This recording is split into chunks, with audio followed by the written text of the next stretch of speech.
Rosemary Asaro. And good morning to you, Joe. Thank you for being here. You've lived in Adrian for how many years now? Oh, wow, about 15. About And you 15. first came here because? Well, because I was invited to be a chaplain at the DRC by Rosemary Abramovich. Oh, my. That's why I came here. And where did you do your training? Bronson Methodist Hospital in Kalamazoo. Kalamazoo. A, B, C, D, E, F, G, H. Kalamazoo. I've got a gal in Kalamazoo. Right. I didn't know that facility existed, so that's something brand new. Oh, Yes. it's been there a long time. There are two big hospitals there. And who were some of the women that you were co-workers with you when you first came? When I first came here, Carol Jean Kaufman, Sharon Wimple was the director, Elizabeth. Well, we hired Elizabeth. I was already here.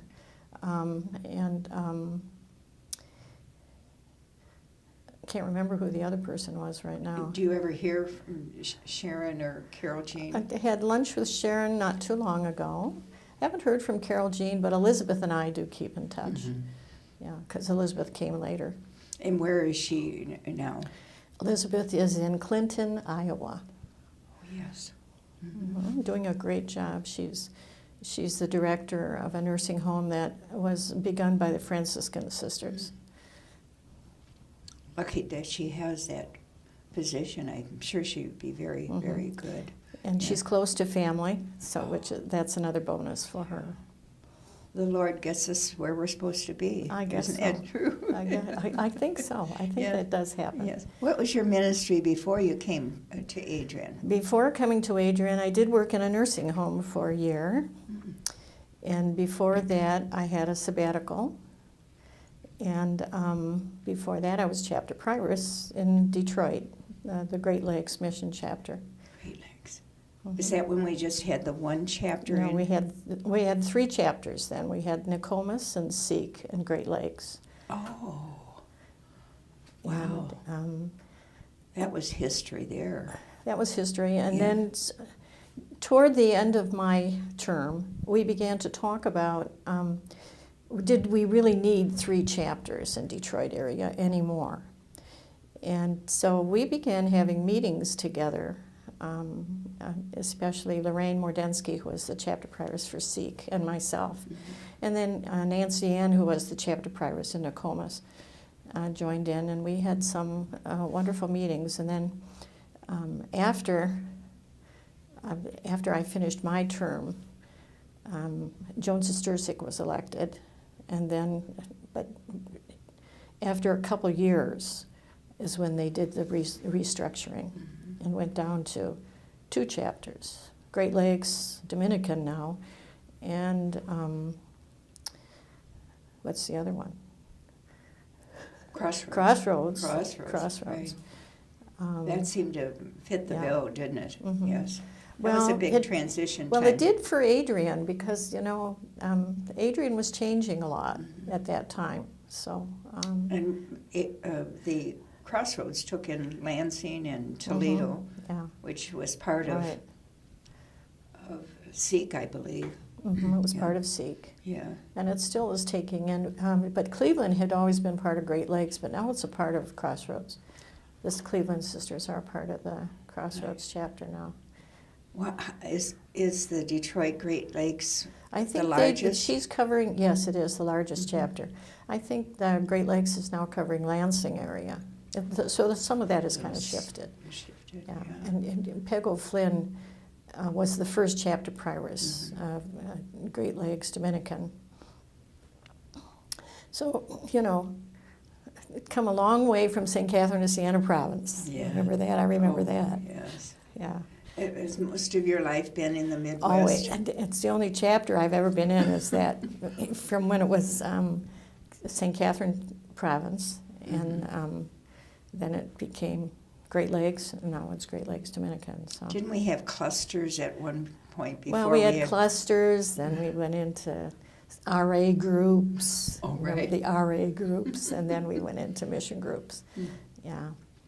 Thanks to Carol Jean. The genius of Carol Jean Jean McDonald. McDonald, right. Yes. What were some of the challenges as a chapter prioress? Well, some of the challenges, I don't know. I never felt that I met too many challenges. I think the hard things is for me, is when a sister dies. That's difficult. But I believe I had 8 deaths during my term. So that were they all in Detroit area or some here in? There were some here in Adrian, and some. I did have sisters here in Adrian. I think it was, keeping your finger on everything is kind of tricky.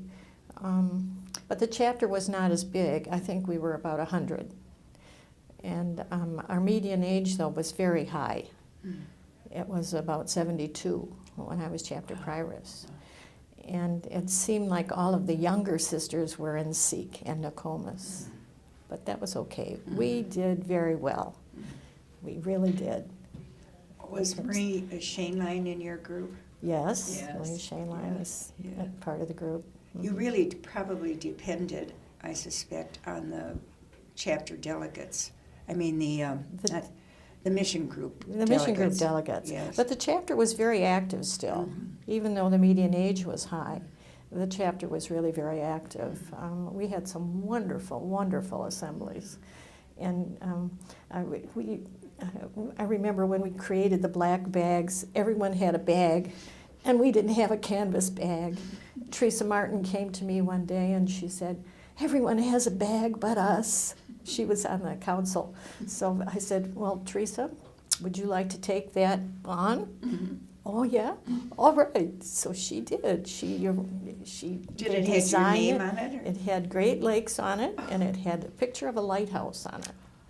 Smart. And I still have mine. And sometimes you see them floating around. What did other chapters have? Yeah, Sikh had a bag, and Nokomis had a bag, but none had a bag like ours. Sounds ours like was Sister unique. Barbara Run. She was great on Oh, yes. bags. I have a lot of things from when I was chapter prioress that have the logo on the shirt and those things. How long have you been an Adrian Dominican? 53 years. Oh my! So I presume living in the Detroit area, you immediately had Adrian Dominicans for kindergarten, grade school, high school. No, didn't know the Adrian Dominicans until I went out to Camp Stapleton when I was teaching. Well, that must be a story. Yeah. Can you share that? I went to public school for 12 years, and the Racine Dominicans were my grade school religion teachers, and I went to Denby High School. That's on the east side That's of Detroit. on the east side. In fact, I'll tell you just a little thing. When we'd be out waiting for the bus, all those girls from Dominican would be on the bus, and we couldn't get on. We'd have to wait for the next bus because all those girls from Dominican were on. The most ironic thing is that I lived at Dominican High Convent for 7 years when I was chapter prioress, and I stayed there another year. Yeah, during my sabbatical. So what goes around comes around. Right you are, yes. So Denby High School. Denby High School, Denby on the Kelly. Well, I had a great education there. That neighborhood has changed dramatically, and the school is rough and tough. It was rough and tough when I was there, but it was nothing like it is now. And you feel bad for those kids because we had a great education there, and I had a wonderful experience going to school.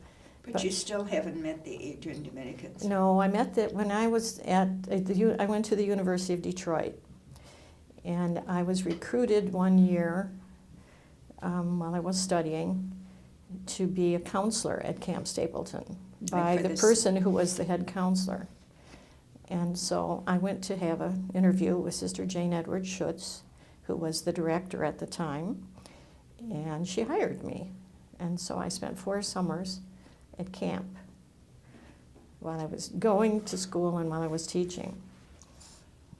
And camp in the summertime. Camp in the summertime. Oh, And the my. Adrian Dominicans were Oh. there. And I met people like Lucy Quinn Oh, my heaven. and Agnes Piplinski, who still speak to me, which is good because we tease them a lot. You know, there's nothing like chasing a sister in full habit with the hose. You know, nothing like it. And it was just I loved it. You know, I loved the camp. The last summer I was there, I was head counselor. It was the summer before I entered, and the sister who was in charge was Kathleen Ann Francis Gagne. Oh, my. And she, I said to her, if you are not on the front steps when I arrive in Adrian, I'm getting back in the car and going home. But she was there. She was. She was there. What a dear. Yeah, Do you still keep in contact? I do. I you? keep in touch with her. Well, give her my love, will you, please? I will. Yeah, she was a dear. Yeah. So you finished U of D. I finished at U of D and I taught in public school for 2 years. So you majored in education then, I would Yes, imagine. I'm an education major.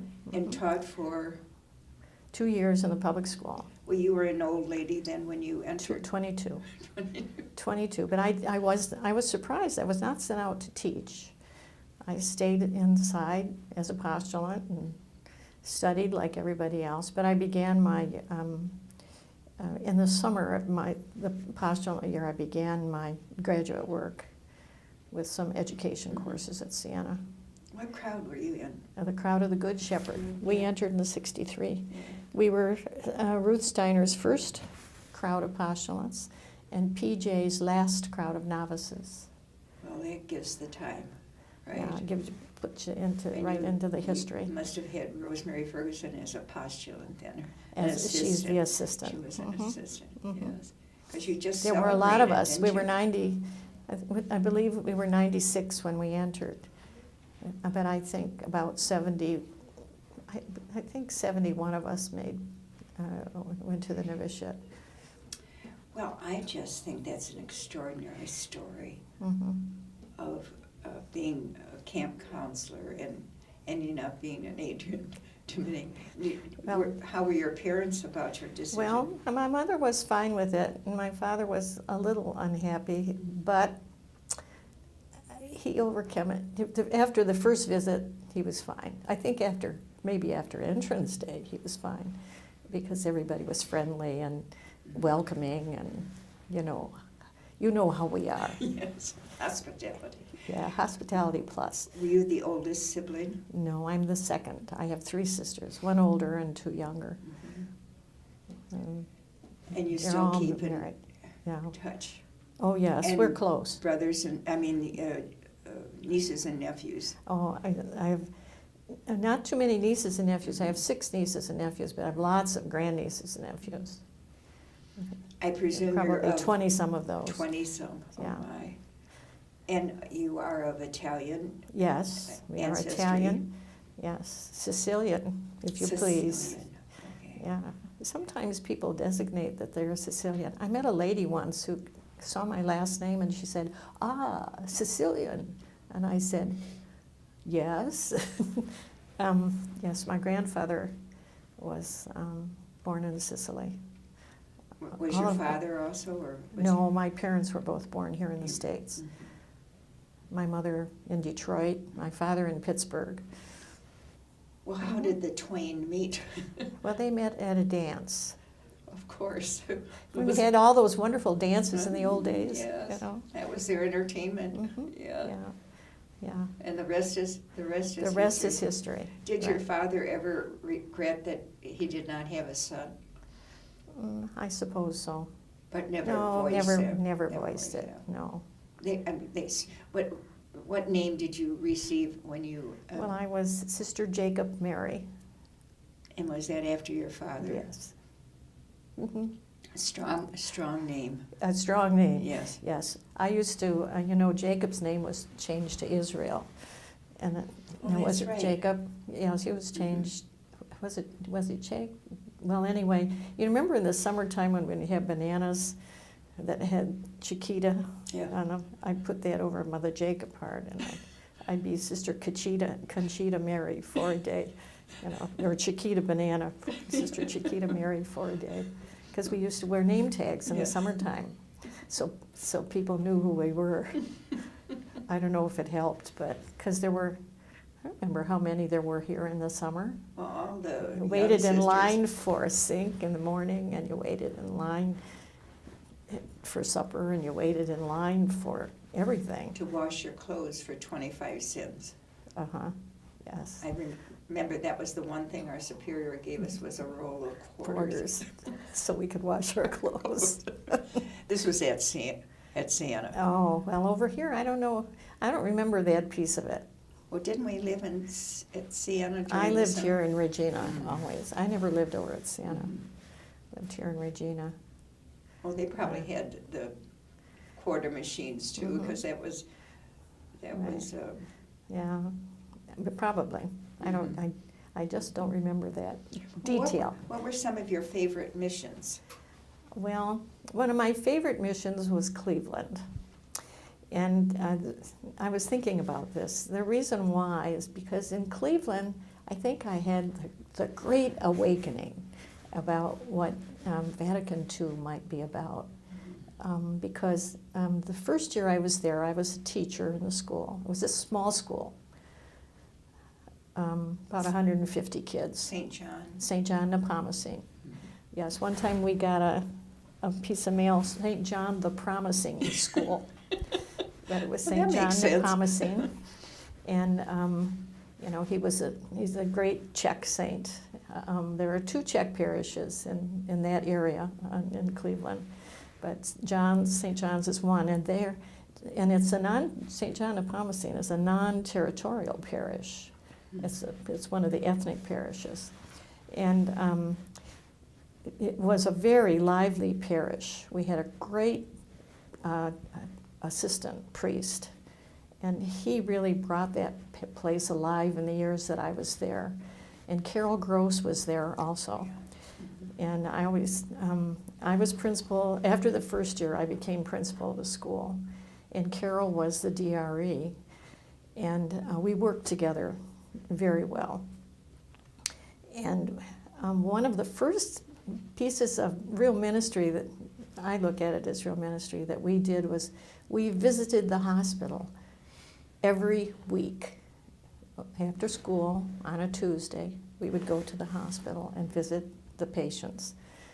First, we would start with the people from our parish. Well, then we started visiting the Catholics. And we visited everybody. Anybody who needed a visit, we visited. Were you in the habit at that time? Well, in Cleveland, one of the hard things for me was giving up the habit. But when I went to Cleveland, I did. I think the first year I wore it. But then I stopped wearing the habit. We were in the short habit by then. And I stopped wearing the habit.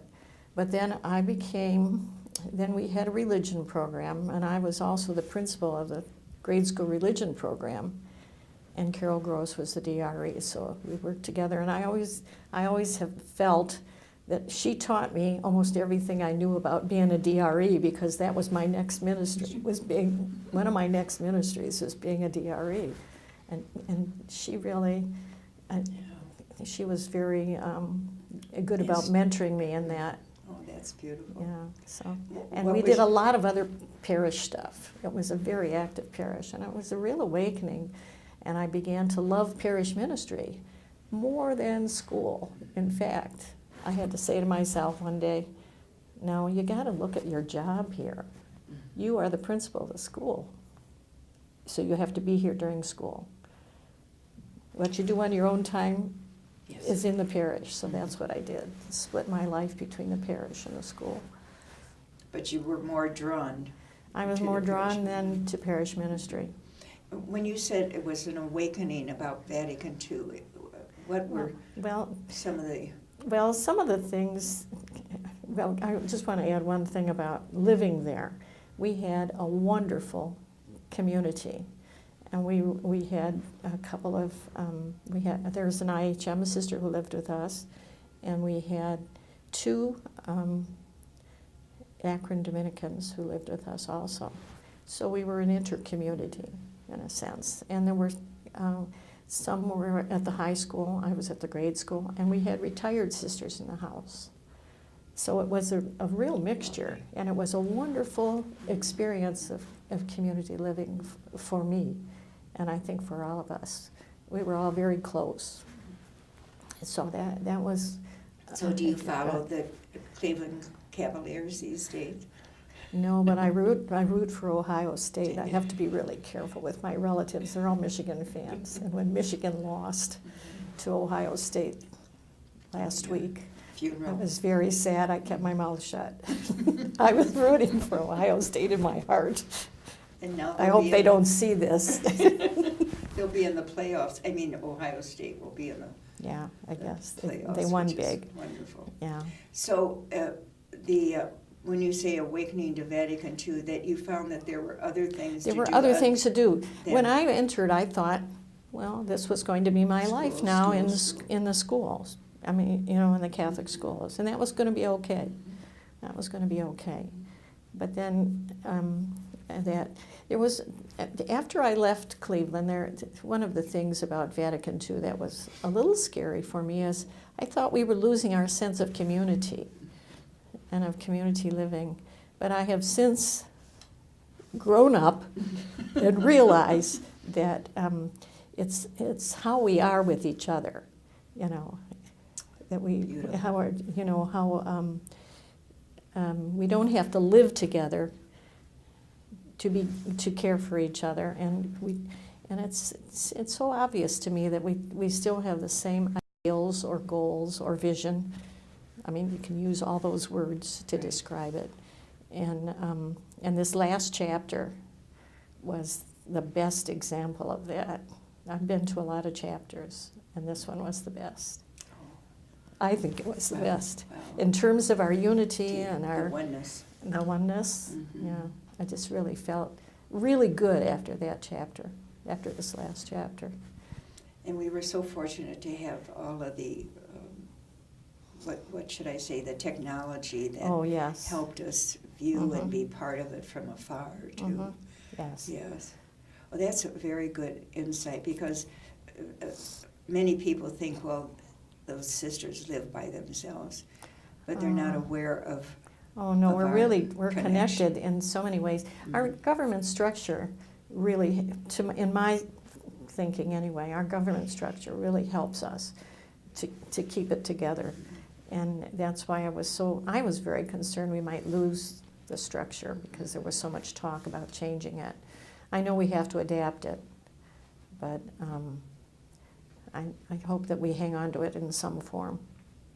In the early days, we had a round robin. Mm-hmm. Right. And today we do not need that, No. calling from house to house to say what the news was. We have email. We have email. We have online I know. connections. Immediate Immediate news. Yes. Mm-hmm. And even some of the sisters, as you probably well know, here in Maria or in the DLC, give the news to the sisters in Florida and Chicago even before it hits the email. Oh, they always did do that. That has a long history. Yeah. Long history. That has a I know long you history. live in downtown, not downtown, in town. In town. And you're near some other sisters that... Well, Joy Finfera lives across the street. Mm-hmm. And you live with? Joella Miller. Mm-hmm. And Nancy Murray is over on the next block from us. And I think there are some other sisters who live close by. Maria Goretti was in Maria that. Goretti was across the street from us too. Do you have celebrations together? Well, we try once in a while to get the old neighborhood together. Yes. And Joella, you got to know when we were in leadership together. Mm-hmm. She was in Chicago. Chapter prayers, yes, in Chicago. Well, is there any incident in your life that became a challenge? I mean, as a young nun, or as a woman who's in the retirement age? A challenge? Mm-hmm. Well, I guess the greatest challenge to me is to, to keep busy, really. Mhm. You know, I- to keep connected, to stay connected. It would be easy to just stay home and, Mhm. do my own Do thing. you? But I've decided not to do that. Yes. I come over here several times a week, and I do some volunteering here and at And hospice. that's wonderful, yes. Hospice is a gift too, isn't it? Yes. Yes. Mhm. And their new facility is Oh, it's beautiful. Wonderful, Mhm. yes. Yeah, it's beautiful. I know I observe you here, and I know your gifts to the sisters here are so well appreciated. And you do things that nobody else knows is being done, so Yes, I well, thank you for all of that. We keep, well, Yeah. we Yeah. have to be, I believe in a ministry of presence. Mhm. It's kind of my philosophy. And I think that we have to be, anyway, I believe that I have to be a good listener. I'm not a fix-it person. I used to tell the sisters when I was chapter prioress, I didn't bring my fix-it bag today. I just came to visit you And to listen. and to listen. Yes, that's a gift to give to others. Not everyone has that gift Mhm. of taking time to listen. Mhm. So God bless you for all your ministry and your faithful service, even though you came as an old woman to the congregation, 22 years old. Gave my 22. old bones to God. Old bones to God. But what a remarkable life you have had for all of these years and continue to have. So thank you for your presence, your beautiful presence, and your love for the sisters. That is so very evident. It is my privilege Yes. to be here.